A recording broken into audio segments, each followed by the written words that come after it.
제목은 삶을 바꾼 만남. 이거는 수필이다. 수필. 전기문적인 성격이 있는데 수필에 가까워. 전기문적 성격을 띠는 이유는 뭐냐면 일대기란 말이야. 태어나서 죽을 때까지. 그래서 전기문적 성격을 띠는데 엄밀히 말하면 수필에 더 가깝다라고 얘기할 수 있어. 학교에서 선생님이 수필이라고 하면 수필로 공부하고 전기문이라고 하면 전기문으로 공부해. 자, 지문 한번 볼까? 절망의 시간에 만난 눈물겨운 제자 황상. 이게 시작이지, 그지? 자, 처음 봐봐. 만남은 만남이다. 서로 사람이 만나는 건 만남이래. 이게 지금 보면 비슷한 발음은 똑같아. 발음은 똑같아. 두 단어를 가지고 역시 뭔가 이야기를 풀어나가려고 하는 거야. 누구든 일생에 잊을 수 없는 몇 번의 만남이 있다. 맛있는 만남이 있대. 좋은 만남이 있다는 얘기겠지. 여기서는 만남은, 맛있는 만남은 좋은 만남이 되겠지. 그지? 자, 그 다음에 이 몇 번의 만남이 인생을 바꾸고 사람을 변화시킨다. 그 만남 이후로 나는 나왔어. 더 이상 예전의 나일 수가 없는 것이다. 예전의 내가 아니라 다른 나로 바뀐다는 얘기야. 어떤 사람은 그런 만남을 통해서 그런 만남 앞에서도 길 가던 사람과 소매를 스치듯 그냥 지나쳐버리고 아주 중요하고 귀중한 만남인데 그냥 무의미하게 스쳐가는 만남이 돼버리고 자꾸 딴 데만 기웃거린다. 즉 자기한테 좋은 영향, 예전의 나가 아니라 새로운 나로 바꿀 수 있는 만남을 그냥 지나쳐버리고 자꾸 딴 데만 기웃거리는 거야.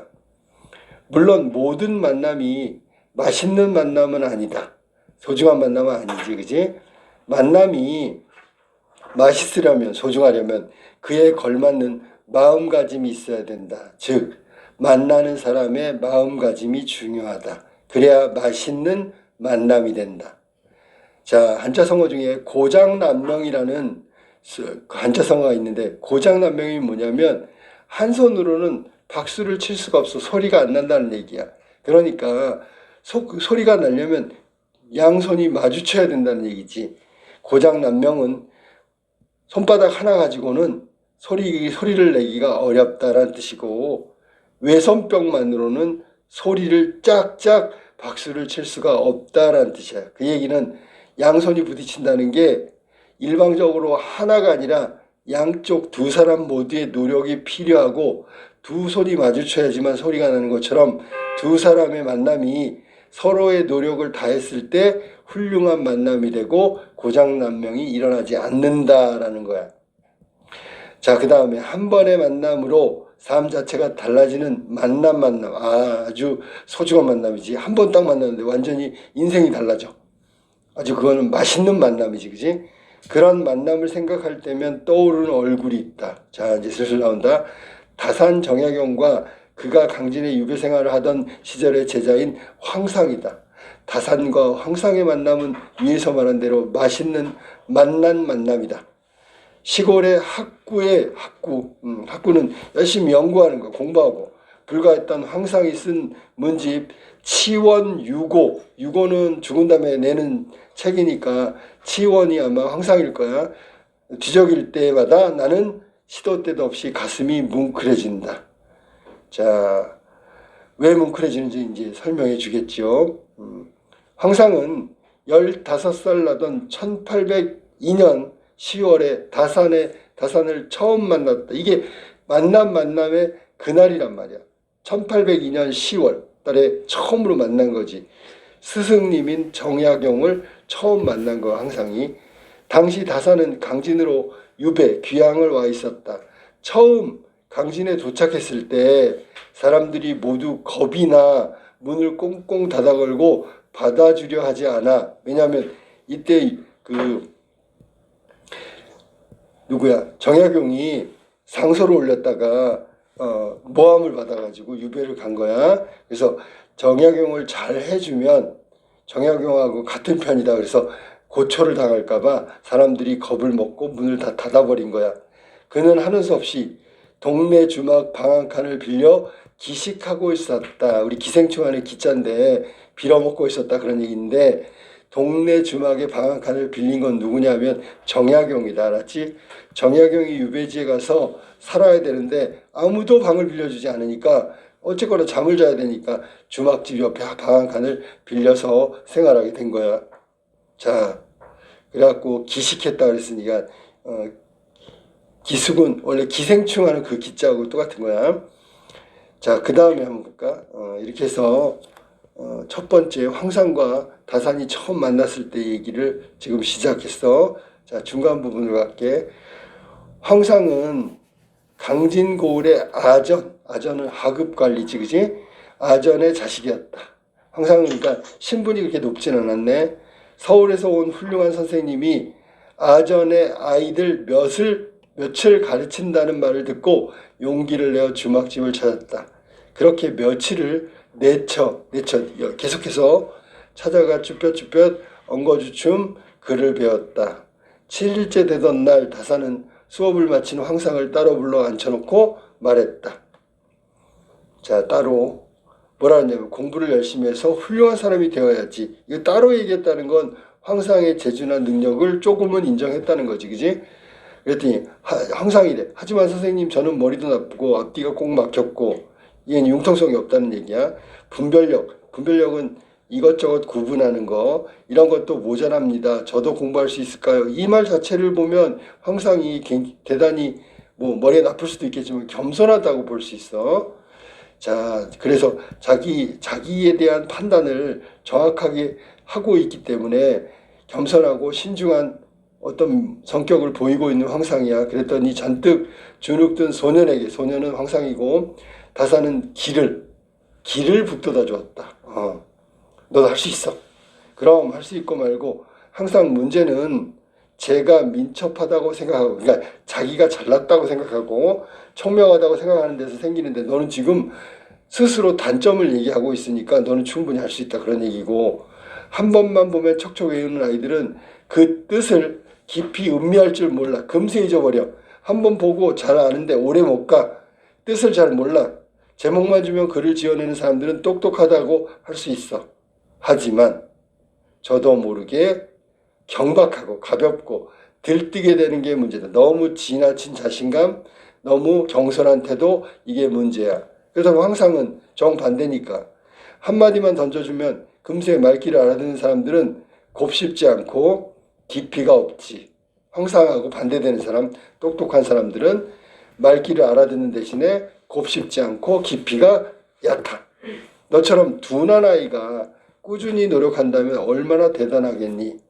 둔한 끝으로 구멍을 뚫기는 힘들어도 일단 뚫고 나가면 웬만해서는 막히지 않는 큰 구멍이 뚫릴 거야 라고 얘기했기 때문에 처음에 좀 공부하는 게 더디고 힘들고 잘 안 될 수 있지만, 너처럼 둔한 아이는 성실한 게 있기 때문에, 노력하기 때문에 그걸 참고 계속 나아가면 웬만하면 막히지 않는 큰 구멍이 뚫릴 거라고. 그래서 꾸준히 노력하면 큰 성과를 얻을 수 있다고 황상한테 다산 선생님이 용기를 북돋아 준 거야. 그 다음에 꼭 막혔다가 뻥 뚫리면 거칠 것이 없겠지. 그런 사람이 더 무서운 거지.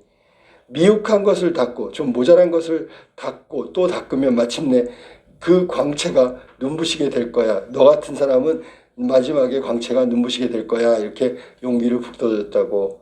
그러자면 어떻게 해야 하겠니? 첫째도 부지런함이요. 둘째도 부지런함. 셋째도 부지런함. 그러면 전부 다 부지런함인데, 이걸 삼근, 그러니까 세 번, 첫째, 둘째, 셋째가 삼이고 근은 근면함이라는 뜻이야. 삼근 개는 이걸 가르침을 얘기하는 거야. 그러니까 경계심이라는 게 뭐냐면 항상 그걸 조심하는 건데, 부지런하려고 계속 노력하면 첫 번째도 부지런함, 두 번째도 부지런함, 세 번째도 부지런하면 이거를 바탕으로 삼근계가 만들어지는 거고, 그러면 너는 평생 부지런함이란 글자를 절대로 잊지 말도록 해라. 그러면 너는 크게 광채가 날 거고 끝에 가서 막힘이 없을 거다. 그 얘기를 한 거야. 그러면서 어떻게 하면 부지런할 수가 있을까? 네 마음을 다 잡아서 딴 데로 달아나지 않도록 꼭 붙들어 매야지. 그렇게 할 수 있겠니라고 다산 선생님이 황상한테 가르침을 주신 거지. 그랬더니 황상은 스승의 가르침을 평생 두고 있지 않았다. 계속 선생님이 말한 대로 부지런히 노력하고 끝까지 포기하지 않고 열심히 하는 걸 기울였다. 그러니까 성공할 수 있다는 거지. 뭐 황상이 나중에 훌륭한 사람이 됐다. 그러면 스승의 가르침이라고 봐야 되겠지. 자, 그 다음에 어버이를 섬기는 마음으로 스승을 모시다. 자, 그 다음에 한번 볼까? 다산은 강진에서 19년에 걸친 긴 귀향사를 마치고 서울로 올라갔다. 1818년 8월 1818 금운밤 다산은 강진을 떠나면서 제자들과의 작별이 못내 아쉬워 다산계, 이 개는 그 시골 마을에서 이거 한 조직을 말하는 거, 조직, 이게 단체를 말하는 거야. 다신계라고 그래서 다신계, 다산이 아니라 다신계, 다산 선생을 믿는 어떤 모임이다라는 거지. 그런 걸 결성했다. 그 후로 제자들은 해마다 힘을 합쳐 차를 따가지고 강진 차 잎을 따가지고 서울에 계신 스승에게 붙여 드리곤 했다. 한두 번이 아니란 얘기지. 하지만 스승을 잃은 다산초당은, 다산이 머물면서 지내고 아이들을 가르쳤던 다산초당은 점차 황폐해져 갔던 듯하다. 황상은 스승의 채취가 못 견디게 그리우면 문득 다산초당을 찾아가 한참 동안 머물다 가곤 했다. 이미 황폐해질 대로 황폐해진 다산초당의 예터를 서석이며 스승이 손수 파서 새긴 정석, 그 정자는 정약용하는 정자일 거야. 그 다음에 석, 돌석자야. 정석이란 두 글자를 어루만지다가 스승님이 남겨놓은 흔적이지. 스승이 일군 대나무 숲과 연못을 보며 지난날의 맑은 풍정을, 그 감정을 그리워했다. 그러면서 스승이 계시던 예터를 100년도 지키지 못하는 자신의 무능을 서글퍼했다. 그러니까 스승이 간 다음에 스승의 흔적을 지키지 못하는 것에 대해서 자신의 무능으로 생각하고 슬퍼했다는 거야. 그러던 그가 황상이 다산이 강진을 떠난 18년 후, 그러니까 1828에서 18을 더하니까 1836년 2월 무슨 느낌이 들었던지 두릉은 경기도 양주래. 경기도 양주 땅으로 다산을 찾아뵈었다. 원래 다산 선생 고향이 거기지. 스승 내외의 회홀례를 축하드리고, 회홀례는 결혼한 지 몇 년? 결혼한 지 오래됐지. 회니까 이게 결혼한 지 다시 요즘으로 말한다면 다시 결혼 한번 하는 걸 말하는 거야. 뭐라 그러지? 리와인딩인가 무슨 뭐 아무튼 그런 걸 축하하려고 경기도 양주에 갔다는 거야. 회올레는 결혼한 부부가 60살을 맞이했을 때 하는 축하 파티라고 생각하면 돼. 회올레를 축하드리고 살아계실 때 한 번만이라도 얼굴 뵙자는 생각이었다. 그래서 경기도 양주에 가서 회홀례를 축하하고 얼굴을 보러 간 거지. 이때 다산은 병세가 위중해 잔치를 치를 수 없는 상황이었다. 처음 만났을 때 15살 소년이었던 제자는 이제 50살을 앞두고 눈앞에 둔 중늙은이가 되어 죽음을 앞둔 스승께 절을 올렸다. 그러니까 처음 만남도 있지만 이런 다시 어떻게 보면 마지막 만남일 수도 있어. 곁에서 며칠 머물며 옛날 이야기를 나누다 고향으로 돌아갈 것을 아뢰었을 때 다산은 정신이 혼미한 중에서도 그의 마디 굵은 손을 붙들고 작별을 아쉬워했다. 제자와의 작별을 아쉬워한 거야. 그냥 보내기 안타깝다며 접부채와 운서, 접부채는 이렇게 접는 부채를 말하는 거고, 운서라는 건 원래 이게 한자 사전 같은 거야. 운서와 피리와 먹을 선물로 주었어. 그러니까 아쉬움의 표시로 제자한테 많은 선물을 줬네. 스승과 제자가 헤어지는 장면은 생각만 해도 그저 가슴이 먹먹해 온다. 그렇게 헤어진 뒤 며칠이 안 돼서 다산은 세상을 떴다. 황상은 도중에 스승의 부고를 듣게 되고, 부고는 돌아가셨다는 얘기를 듣게 되고, 그 길로 되돌아와 스승의 영전에 곡을 하고 슬픔의 눈물을 흘리고 상복을 입은 채 고향으로 돌아갔다.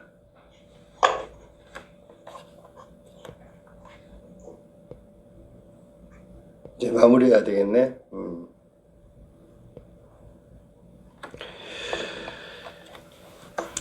정황계를 맺는 뜻. 자, 마지막 봐봐. 끝.